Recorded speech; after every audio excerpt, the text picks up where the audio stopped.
Hi, beloveds. I was asked to make this video by at least 2 people. And before we begin, it's important to just breathe, to connect into your vulnerability, to be open, have the courage to be open, and in order to understand what is to come in this video. And so if you get through the video and it doesn't really speak to you, doesn't make sense to you, that's absolutely okay. You may want to ask your divine guidance, whatever you connect to just work with you to open up your courage to be vulnerable, to see your humility, to be able to grasp broader perspectives, is what I'll say. Maybe a more like an eagle's eye, bird's eye view, of the whole, and to get a greater perspective from a divine perspective. So with that introduction, now I'll go into the male-female relationships, the masculine-feminine relationships. And first, understand that we've gotten a lot of little bits and pieces of truth that have often been distorted and then labeled as love, labeled as the correct way of doing things, labeled as truth. And that's the type of humility we need to have, this openness, in order to go forward in understanding the genuine and true masculine-feminine relationship, male-female relationship. And at the risk of your saying, oh no, here she goes again, it's all about what's inside, I'm going to say that. It's all about what's inside. If you are living your life about things on the outside needing to change, you are a victim. You are not taking authority for your life. That is pretty clear. It may feel harsh. You may want to just shut me off right now. And that would be your ego. And you have a choice whether you are going to pursue your truth or the layers of clouds of ego that we've been cultivating through our lives, because society has supported us in cultivating this ego. Protect myself, look after me, everything is dangerous, the world is not for me, the world is something I have to conquer. All that way of thinking is fear-based. And if you live according to the fear-based philosophy, you will experience fear. You'll experience difficulty and hell. You'll experience this earth life as hell. And I'm telling you that just like the sun always shines, even behind the clouds, and the clouds can be these ego thoughts, this earth continues to be heaven and paradise, regardless of the way we choose to look at her. So we can take the masculine and feminine concept to actually be like the feminine Mother Earth and the masculine divine spirit, and see that relationship between divine spirit and Mother Earth. In the actuality, the divine feminine qualities are more that which is in potential, and the masculine is that which gets manifested. And it's the same thing. It's like two sides of a coin. You have a thought, an idea, you put it into action, you manifest it. It's the same coin. It just has the side of all potentiality and then making choices to decide which actions and what gets manifested. And so in our feminine aspect of ourselves, it is the aspect where we are able to see from different perspectives, able to hold on to different viewpoints, able to really tap into the infinity of possibilities. And then it's the masculine aspect that from all those possibilities takes a focus, chooses a focus, and brings that forth into a manifestation. This is just general masculine and feminine, which each one of us has, whether you identify yourself as a man or a woman, a male or a female. We all have these masculine and feminine aspects of ourselves. Now, what happens in relationships is we've taken on a lot of cultural mores, I'm going to say, cultural belief systems of what it means to be a man or what it means to be a woman.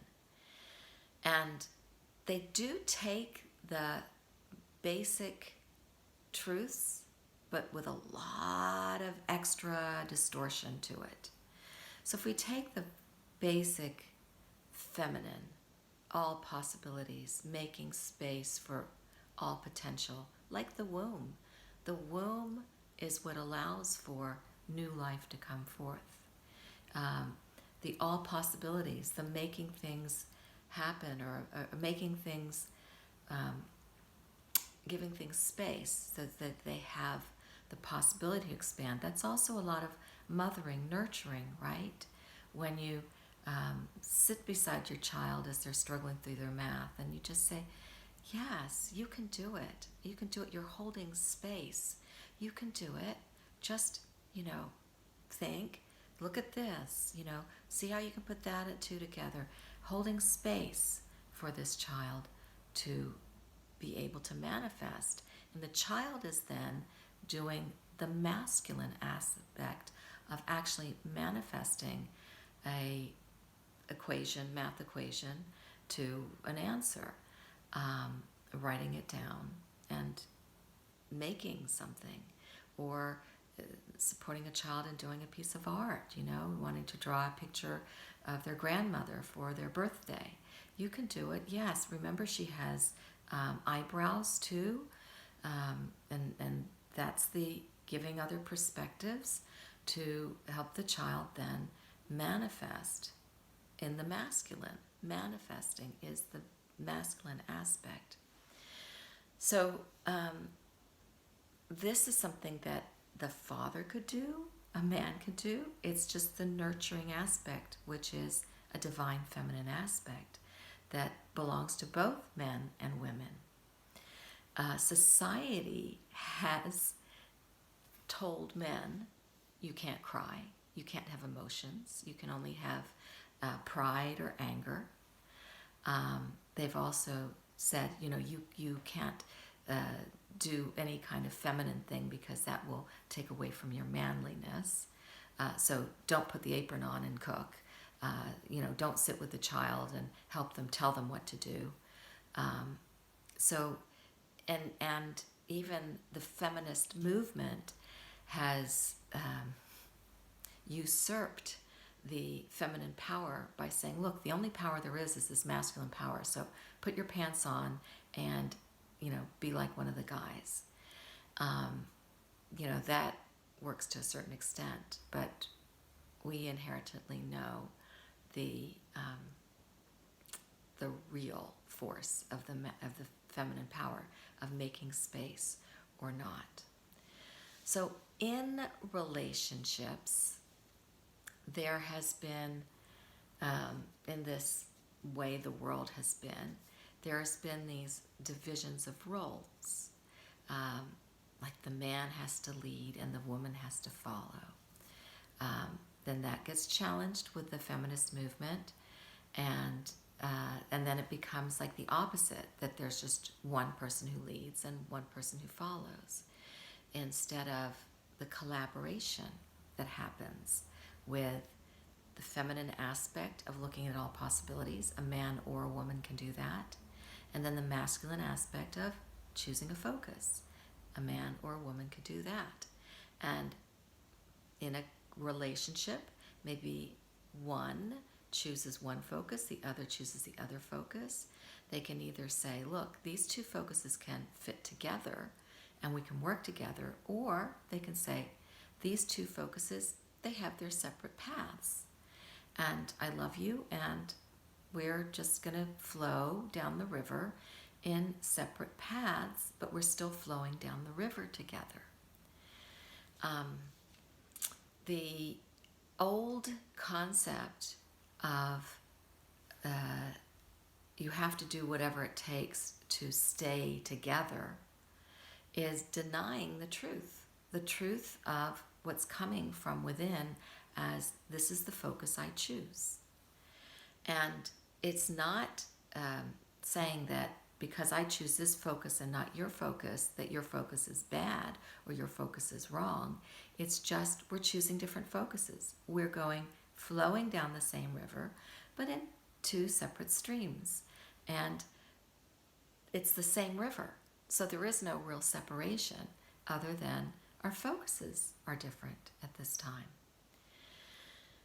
And one of the things that we need to look out for, I shouldn't say just one, but an aspect, is the false expression of the feminine and the masculine. So in the feminine aspect, and both men and women have this, there's the aspect of nurturing. Nurturing is giving all possibilities, supporting the fulfillment of a person's potential, right? That's the nurturing. Now, the false side of that is the caretaking. When you do for the person, it's the same thing as you can give a man a fish and feed him for a day, or you can teach a man to fish and feed him for a lifetime. Nurturing is the teaching or the giving the possibility. Teaching doesn't have to come in a direct masculine way. It can simply come in, honey, I hear this is a difficult situation for you, but I believe in you. I know you can do this. It's holding the space. It's caretaking would be seeing that every little step is provided for this person. And now, we'll look at developmentally too. When babies are little, you do have to do everything for them. They do need, their nurturing is being taken care of, right? When they're babies. When they're, 10-year-olds, there's a little bit of that. Nurturing is taking care of them. You make sure they get their meals, they get the roof over their head and such. When they're 25 years old, it's another level of nurturing, which is perhaps, okay, you're struggling to pay your rent.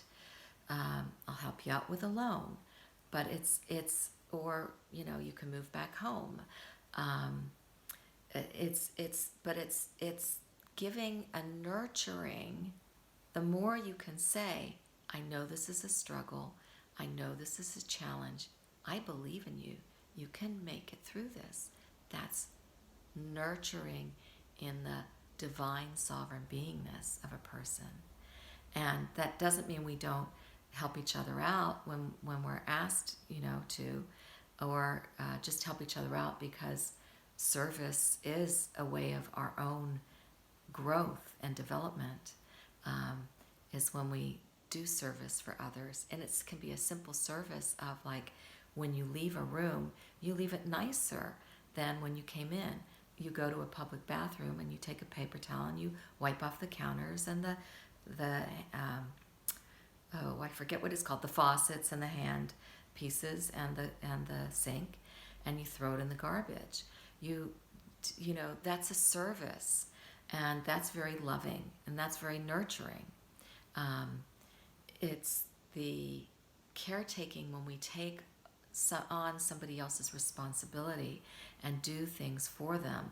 We take away their growth lesson, their opportunity to expand and experience their mastery by doing it for themselves. So that's an aspect of the feminine characteristic that each one of us has, whether you're a man or a woman. And, you can pay attention to, am I caretaking now just because it looks good? It makes my ego, polishes my ego that I look like I'm taking care of somebody else. Um, uh, and even sometimes when we feel like, no, if I just let that person do what they're responsible for and I take care of myself, because that's a very important part, then maybe I'll be judged that I'm not kind, I'm not nice. That would, if you succumb to that fear that you'll be looked at, that I'm not kind, I'm not nice, you're just feeding the ego. It's feeding the fear instead of the love. The love would be, let me take care of myself. Let me trust and believe that that soul, that person, has their soul path and that they're growing and they're expanding. They'll figure it out. I believe in them. They'll figure it out. And they may need to call for their divine help. But that's supporting them, strengthening their divine connection, their connection with the truth, instead of following these social little, ideas that, what's politically correct, what's nice, what's kind. It's not true. It's feeding a system that has brought us the world you're experiencing. So look at the world you're experiencing. And if it's something that makes you unhappy at all, then realize you're feeding the fear system with the small choices that you make. And then you can catch yourself as you do that and thank those things for reminding you to feed the love system. So the nurturing versus caretaking on the feminine side. On the masculine side, it's the focus and taking a direction is the divine side. But when it becomes manipulating and control, that is the false side. You may have a focus that, this project needs to be done. Something happens from the universe, from the earth, that project doesn't get done. And if you try to manipulate, make things happen, manipulate people, control people into making that happen, you are in the false masculine. If you have that focus, see that it's not happening as you had expected it to happen, as you had hoped it would happen, but still brought that focus back into your heart, into your truth, into your divine, confer with the divine, you may realize that focus is being manifested in a different way. Perhaps it's going to be built in a different site or a different town or with a different blueprint. But you can, go back to your focus into the divine core source, and that is a divine masculine aspect. Now, both women and men have this masculine aspect of focus and manifesting, right? We want to focus and manifest it in flow with the divine. When our idea gets its obstacles, then we bring that focus back in, confer with the divine again within our hearts, and perhaps we're given a new direction with that focus. In fact, when we bring it in and open it up to many possibilities and perspectives again, we're bringing it back into the feminine to be able to give it a more divine direction again. So this internal masculine and feminine is what is needed as the foundation before you can have an external male-female relationship that works and flows. It's about working with the internal masculine and feminine aspects within yourself before you can actually have a external relationship with a partner flow. And that could be a same-sex partner. It's doesn't matter, because we all have the masculine and feminine within us, whatever our body expression is. So hopefully this was a beginning for some guidance into the masculine, feminine, or male-female relationships. And like I had told someone else before, it all comes back to the core truth, the core of what we need, and that is self-love. That is to unite the masculine and feminine aspects within ourselves in the divine aspect of them, to allow ourselves to see the distortion into the distorted aspects of masculine and feminine, and to work with bringing them back, aligning them back into the divine. And as we do that within ourselves, we will see the reflection on the outside of ourselves. And I say this coming to you with acknowledging that I am a work in progress. So everything I say hits my ears first. I listen. And if this is helpful to you, I'm only grateful that it is. We facilitate one another's learning. There are no distinctions between teacher and student. We are both the teacher and the student at the same time. Blessings.